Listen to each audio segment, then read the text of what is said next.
A year ago, I was in Sedona, and an energy healer told me that when I open my throat chakra, I will be given a new blueprint for my life. And about a week later, I was on Instagram and I saw someone I know offering a course on how to create a podcast. And I was like, I think that's it. It wasn't even like a question. I like immediately like one clicked, bought this course, and I was like, I'm going to do a podcast. That's going to be my throat chakra opening. I'm going to learn to begin speaking and using my voice. The course was great. By the end of it, I had like a podcast up. I had my first episode recorded and I began recording episodes every week. And I did that through about April. Enter a deep depression where instead of talking on a podcast, I was talking to a therapist. I hadn't picked the podcast up again, like it didn't even enter my mind as a thing to begin once I kind of got through that dark season this summer.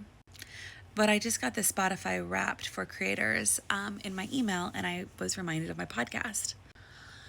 And I'm going to try to put it on the screen. This is the first episode, and it said it was watched a lot, and it had a lot of like listens, and that made me feel really good that people in 18 countries listen to this podcast. Anyways, now I'm just like lying here in my bed, which I love to do, and I was just, wow, a little overwhelmed at the memory of making that podcast. And I don't know if I will pick it up again. I certainly love the cover art, and I love the theme, and I love the idea behind it, but it was all a solo podcast. I wasn't engaging with guests. So it was just like a lot of me, and I was feeling a little like, I don't have the capacity for this container right now. I'm sharing this because maybe you've forgotten something you began, and maybe you should look at it again.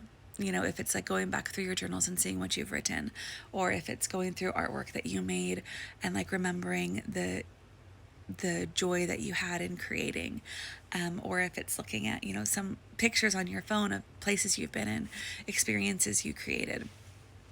Go give yourself the gift of remembering. A lot of life this year has been really challenging, but there's also parts of our year that have been really beautiful. And I think just go pause for a minute and go remind yourself of something you've created, because you are a creator and you created something beautiful this year, and maybe you've just forgotten. And maybe it's simple and sweet, and leave it in the comments. What did you make this year? I would love to hear, or show me a picture. We can be encouraged by the beauty other people are making, and also be encouraged within ourselves for the beauty we've created in the midst of really challenging and difficult seasons. So I love you, and I think you're doing great things.